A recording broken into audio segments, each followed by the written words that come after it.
Ok. Entonces, podemos decir que el poder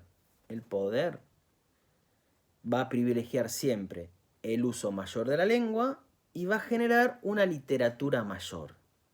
O si quieren, la literatura mayor suele contribuir a esa producción de efectos del poder que Deleuze y Guattari llaman mayores o molares, ¿no? Que son estos grandes conjuntos clasificatorios, ¿no? Blanco, negro, varón, mujer, y que son conjuntos bien fijos y estables, ¿no? Bien identificables. Esto es la mujer y esto es el varón. Conjuntos molares.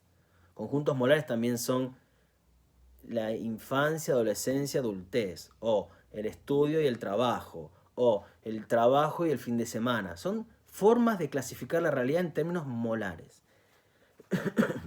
La literatura mayor y el uso mayor de la lengua contribuyen a esos efectos molares del poder. ¿Son buenos o malos? No son ni buenos ni malos, hacen esto. Hacen esto. En todo caso, sí podemos decir que ese tipo de estructuras lo que hace es sofocar o ahogar a la producción incesante de diferencia y de novedad que acontece en el ser. Que bueno, que ya sabemos que tampoco puede estar creándose permanentemente algo nuevo, porque no podríamos sostener nuestras vidas. Pero eso sigue existiendo. Entonces, el arte, de alguna manera, como la filosofía o como la ciencia, lo que van a hacer es hacer otro uso de la lengua para poder hacerle un lugar a eso nuevo. Es como si uno rasgara una especie de tela, de paño que está ahí como en el fondo sofocando ese caos, lo rasga y permite que algo suba de ese fondo, ¿no? Y eso es el uso menor de la lengua que va a dar lugar a una literatura menor. Ellos dicen así, en este capítulo 3 del texto Kafka por una literatura menor, dicen, una literatura menor no es la literatura de un idioma menor, sino la literatura de una minoría que una minoría hace dentro de una lengua mayor. Esto es bien de Deleuze y Guattari. Ya les dije al principio, en realidad no existe una lengua mayor y una lengua menor. Hay un uso mayor de la lengua y un uso menor de la lengua. Un uso menor de la lengua, una literatura menor, nunca se definen cuantitativamente. El concepto de lo menor en Deleuze y en Guattari no alude a un aspecto cuantitativo de la realidad. Como si dijéramos, en Argentina la lengua mayor es el castellano y el guaraní es una lengua menor, porque la habla menos gente. No es ese el sentido que le dan. El sentido de lo menor es el sentido que a veces aparece cuando uno habla de minorías, ¿no? Las minorías pueden ser las cuantitativamente mayoritarias, tal vez, ¿no? Pero ¿qué hace a la minoría? Bueno, por ejemplo, estar en una relación desigual con el poder. Aunque eso no sería la definición de Deleuze y Guattari, pero puede ocurrir eso. O, por ejemplo, y esto es lo que es lo menor para ellos, lo menor es lo que hace una variación de lo mayor. Es la potencia de variación de las estructuras invariantes. Eso es lo que hace una lengua menor, o lo que va a ser una literatura menor. Es la capacidad o las condiciones para variar a lo real, ¿no? La lengua menor termina poniendo condiciones para poder hablar de otro modo, sentir de otro modo, pensar de otro modo, por ejemplo, ¿no? Entonces, no se trata de un aspecto cuantitativo. La lengua menor se va a definir por su potencia de variación, por su capacidad les dice como de hacer balbucear a la lengua, ¿no? Cuando la lengua se reproduce siempre de la misma manera, uno lee y entiende todo perfecto. Y uno lee y ni siquiera se da cuenta que está leyendo, si agarra un bestseller, ¿no? Entonces discurre mi lectura, el texto discurre con nada inesperado, sin fisuras. Una lengua menor sería una lengua como jadeante, balbuceante, una lengua que, que está como un engranaje que no corre bien, ¿no? Que tiene como una fricción. Porque en esa fricción, en ese balbuceo, en ese jadeo de la lengua, lo vamos a ver con Beckett, en ese jadeo de la lengua, ¿qué se juega? Se van a jugar hiatos, fisuras, por las cuales se va a filtrar esa novedad o esa diferencia. Entonces, si yo les doy a leer un bestseller, lo van a leer así, y lo entienden perfectamente. Como si yo les dijera, vayamos a ver, no sé, una película de Hollywood y uno ve la narración y de principio a fin la entendió perfecto. Nada extraño pasó, uno ni se dio cuenta que está viendo una película, estuvo metido en la historia y las cosas ocurrieron como uno esperaba que iban a ocurrir. Pero si vamos a leer, no sé, como creo que hablábamos la vez pasada, leemos On the Road de Kerouac, en el camino de Kerouac, o creo que les había dado el ejemplo de Henry James, o agarramos a Proust en francés, o agarramos a Borges o a cualquier escritor que les guste en castellano, yo no leo y termino, ¿no? Yo voy pasando por la escritura, que yo le decía que eso es el saboreo de la lengua, ¿no? Que a mí me gusta pensarlo así, uno saborea la lengua, ¿no? ¿Pero por qué? Y porque uno es como que no resbala en la lectura, ¿no? Eso porque estos tipos lo que han logrado hacer es como retorcer la lengua, ¿no? Ese balbuceo es como si le hubieran dado una torsión a la lengua. Y entonces uno empieza a sentir que está pasando por la lengua. Y no es que se olvide y lee. Entonces yo estoy leyendo, no sé, piensen en Stephen King, cualquier autor así de bestsellers. Uno lee y no se da cuenta cómo está escrito lo que está leyendo, ¿no? Como en el cine, cuando veo una película de Hollywood, no me doy cuenta cómo están montadas las imágenes, cómo está hecho el montaje o la edición. Ni me doy cuenta que hubo un corte. Lo veo. Pasa lo mismo con el lenguaje. ¿Por qué pasa lo mismo? Bueno, porque esas son las estructuras que se reproducen de la misma manera y a las que estamos acostumbrados. Entonces, para poder decir otro modo, lo que hay que hacer es como generar una torsión en ese lenguaje que vuelva sensible al lenguaje. El lenguaje va como a tener como una materialidad que se va a sentir y que ni siquiera tiene que ver con lo significante, ahora lo vamos a ver. Hay un aspecto sensible material de la lengua, del ritmo, de los sonidos, de los movimientos, ¿no? Yo les decía, si uno lee, los ejemplos de la vez pasada eran en el camino de Kerouac, yo les decía que él había querido hacer lo que Proust había hecho, pero no con la memoria, sino en el camino, como ir escribiendo lo que voy viendo mientras el auto se va moviendo. Entonces, lo que uno lee es efectivamente una lengua, una escritura que va fluyendo, que se está moviendo. Y uno siente ese movimiento. Es decir, no está representado. La novela no dice, y entonces recorrí 100 kilómetros y en esos 100 kilómetros me crucé con fulano y mengano. No, la novela me hace pasar por ese movimiento, me hace sentir el movimiento. Es decir, yo no capto el movimiento con el intelecto, no es una representación de lo que se mueve. La escritura me hace pasar por el movimiento, me hace sentir el movimiento. Y eso es lo que siempre hace el arte. Como también les decía la vez pasada, creo. Si yo tomo la novela que les dije que me gustaba, de Castellanos Moya, Insensatez, me gustan un montón de ese autor, pero si tomamos Insensatez, uno leyendo empieza a sentir la paranoia. Pero no es que está representada.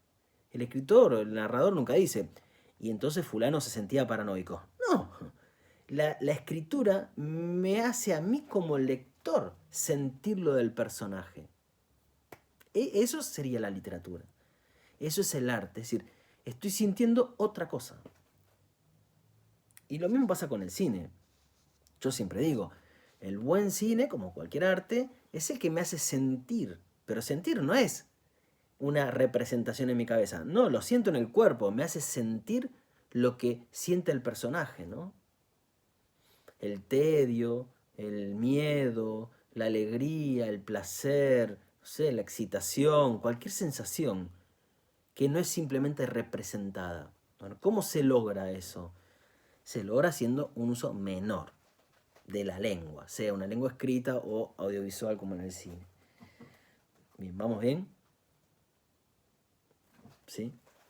Ok, Y sigamos. profe, puede ser que esto también pase, a mí me pasa, si no, en realidad, con Spinetta, ¿no? Que hace como otra, utiliza palabras que te llevan a otras cosas y que te hacen sentir a través de eso, ¿no? Sí, Puede ser así. perfecto. Bueno, en mi caso, ¿no? Sí, sí, sí, perfecto, es Eso eso. también es como subjetivo, ¿no? Sí, esto no sería subjetivo, ¿no? Ah, Si nos ponemos estrictos con el planteo de Deleuze y Guattari, nada de lo que estoy diciendo es algo subjetivo, de tal manera que uno podría decir, a mí no me pasa eso con Tchaikovsky, no, para mí Tchaikovsky no, o con Marta Argerich, o con Proust, no, a mí me embola. Esto de el uso menor de la lengua, esa torsión de la lengua o ese jadeo o balbuceo que hacen subir a la lengua una sensación nueva, una manera nueva de entender el mundo, de sentirlo, de vivirlo, eso no es algo subjetivo del lector, eso es algo objetivo de la obra de arte. Está en la obra de arte eso. Después las personas nos pueden gustar o no, lo podemos entender o no, pero esos son problemas personales, subjetivos. Pero esto es una operación objetiva. ¿Por qué? Pero es importante, está muy bien lo que dice Carla, porque acá, si vamos siguiendo el planteo, estoy diciendo que estos usos menores de la lengua o esta creación artística, lo que hace es hacer subir algo del caos, del ser. Es decir, es la creación del ser. No es ni la creación de un artista, ni el gusto de un espectador. Esto es algo que está aconteciendo. La obra de arte le está dando una consistencia a esa novedad del caos. ¿Qué tiene que ver? Mire, no tiene que ver, por supuesto, el lector en una novela, pero tampoco tiene que ver el escritor. Esto es el ser que está creando. El escritor en todo caso será el medio. El pintor será el medio a través del cual adquiere consistencia esa novedad del caos y del ser.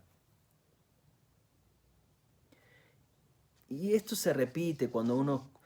No les puedo decir que es algo universal, porque por supuesto esto no deja de ser una concepción, ¿no? Pero se repite en muchos artistas, ¿no? Cuando la gente a veces les pregunta que el artista hable sobre su obra,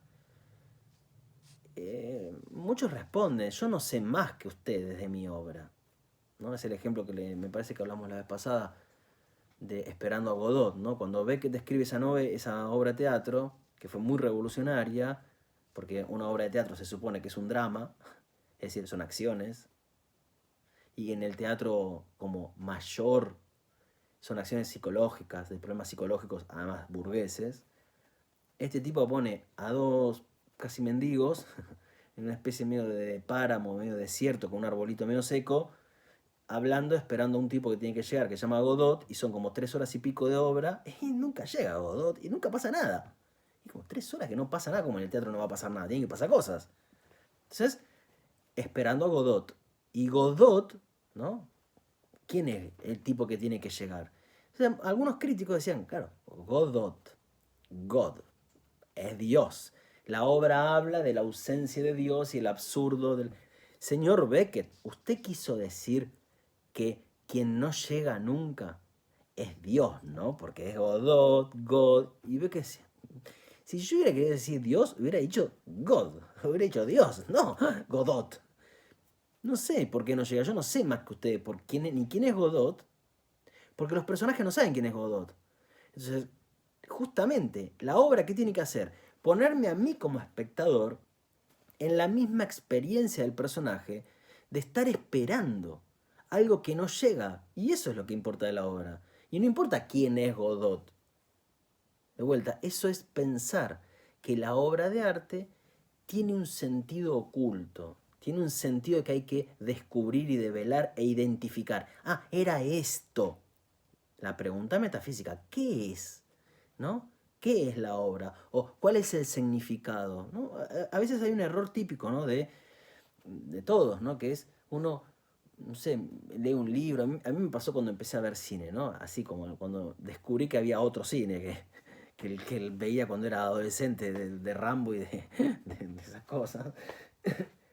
Yo al principio miraba ese cine como europeo, distinto, y entonces pasaba algo, ¿no? Y yo decía, ¿qué significa eso? ¿Por qué pasó volando una paloma, no? Y uno tiende a preguntarle a la obra de arte qué significa. Y la obra de arte no tiene que ver con significados, tiene que ver con sensaciones. Porque el arte es estética y la estética es las sensaciones que la materia produce. Entonces no hay que preguntarle qué significa. En todo caso hay que preguntar qué me hace sentir, ¿no? ¿Qué sensaciones transmite, provoca, transporta una obra, ¿no? Ustedes dirían que, qué sé yo, no sé, un cuadro, no sé, de Van Gogh, un girasol, o lo que fuera, ¿significa algo? ¿Qué significa? Al cuadro le preguntarían qué significa. ¿Y por qué le preguntamos qué significa a una película? O a una novela. ¿Qué quiere decir el director cuando hizo que la chica se fuera? Nada. Estamos encarando mal a la obra. ¿Por qué? Porque los significados son precisamente parte de la representación. Entonces, como nuestro pensamiento es fuertemente metafísico, tiende a buscar significados que serían las identificaciones. Ah, era esto, en realidad. Trataba de esto, es esto.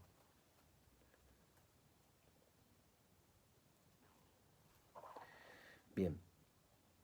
Entonces, lo menor entonces, ahora voy a ir a las características específicas de la literatura menor, pero sigamos un poco más con esto de lo menor. Lo menor entonces lo que hace es un uso intensivo de la lengua, mientras que lo mayor hace un uso representativo o extensivo de la lengua.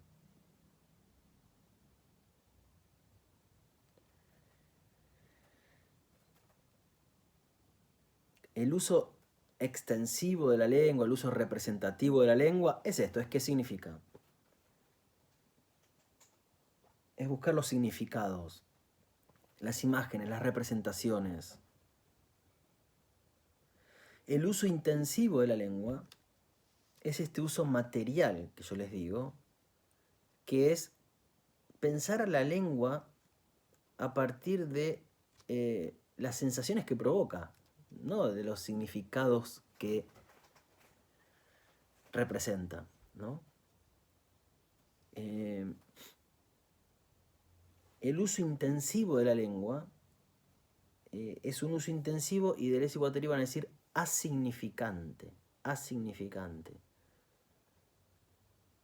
Porque lo significante ahí para ellos y para ciertas teorías con las que ellos discuten, lo significante es el aspecto de algún rasgo de la lengua que instituye un sentido específico, ¿no? Eso es lo significante. Es casi lo que dice nuestra palabra en el sentido vulgar, ¿no? Lo significante, lo que significa, lo que termina definiendo, ¿no? El uso intensivo, por el contrario, es esta torsión de la lengua que genera que se puedan sentir otras cosas, ¿no?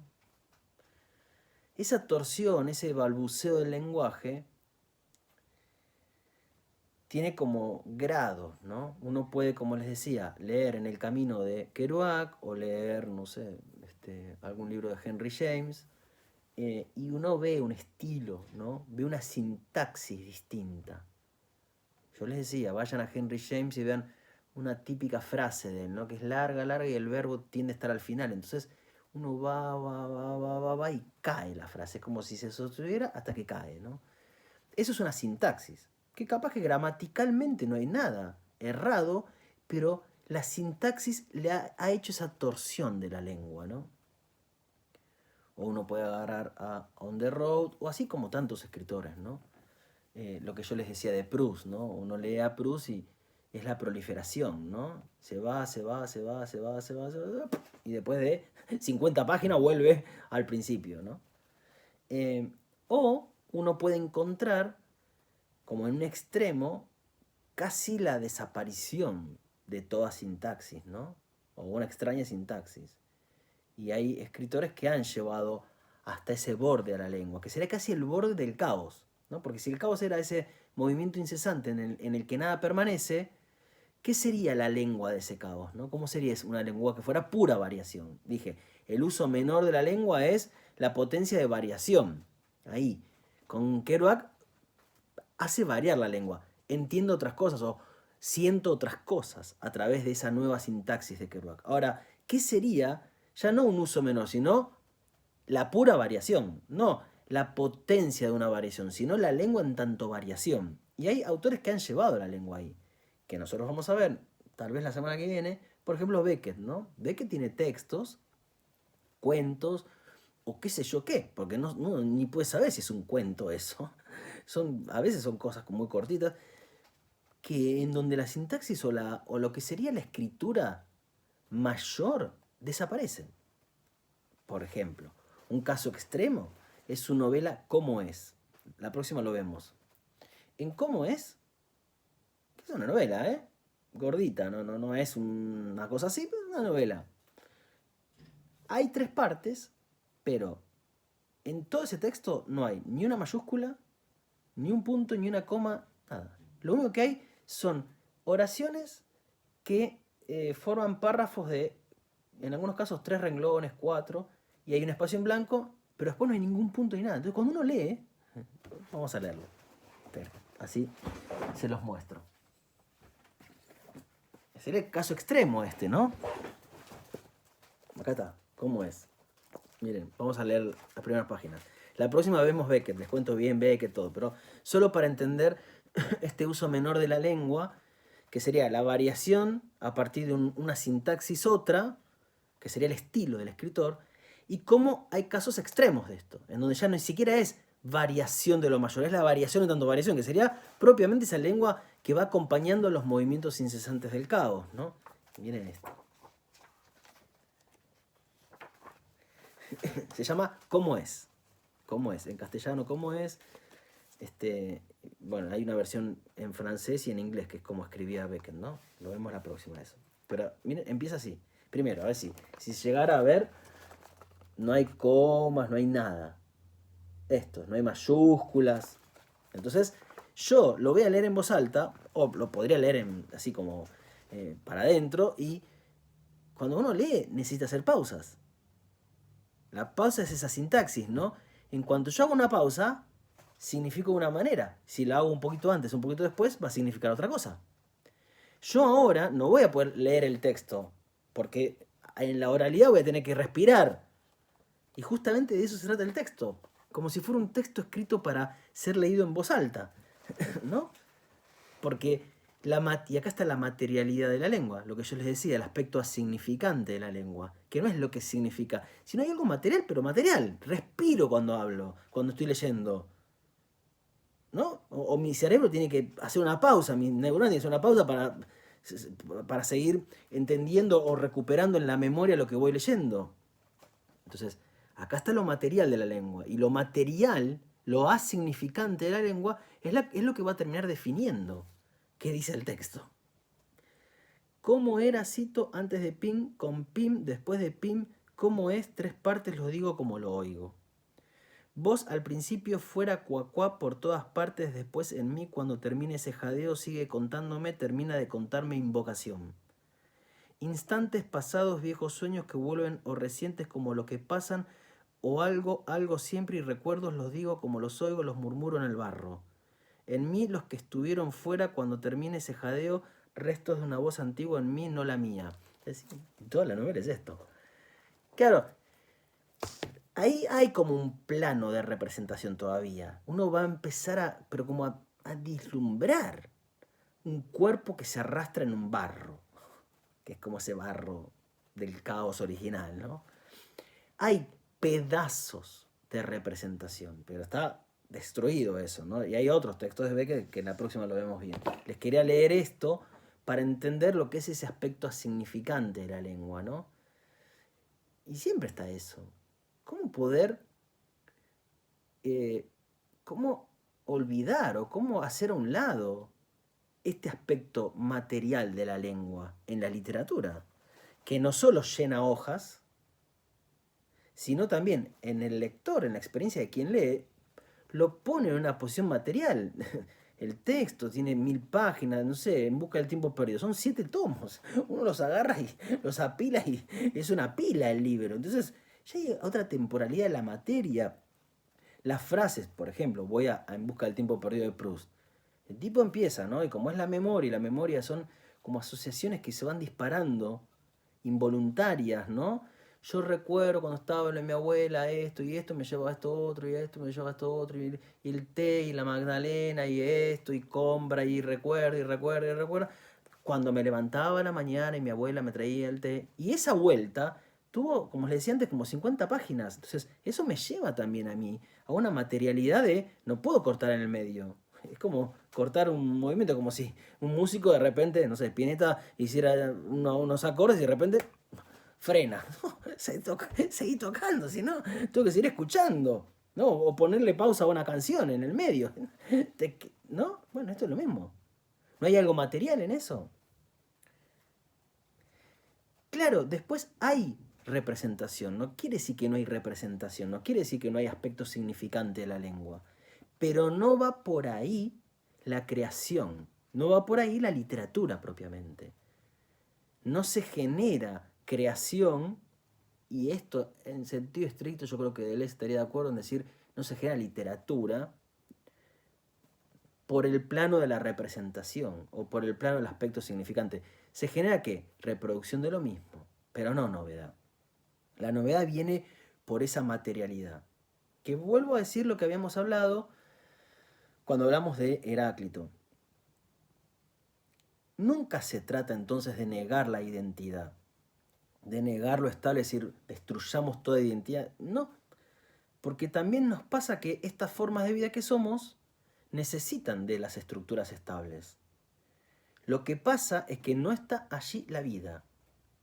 La vida está en lo que desborda a la identidad, como había dicho Preciado en la entrevista que vimos la vez pasada. Lo que desborda la identidad, ¿no? Lo que la trasciende, las experiencias que me ponen en relación con un afuera. Y ese afuera, por supuesto, es lo que escapa a la representación. Es eso que no puedo identificar. Es eso que no puedo identificar o representar, ¿no? Entonces, no se trata de...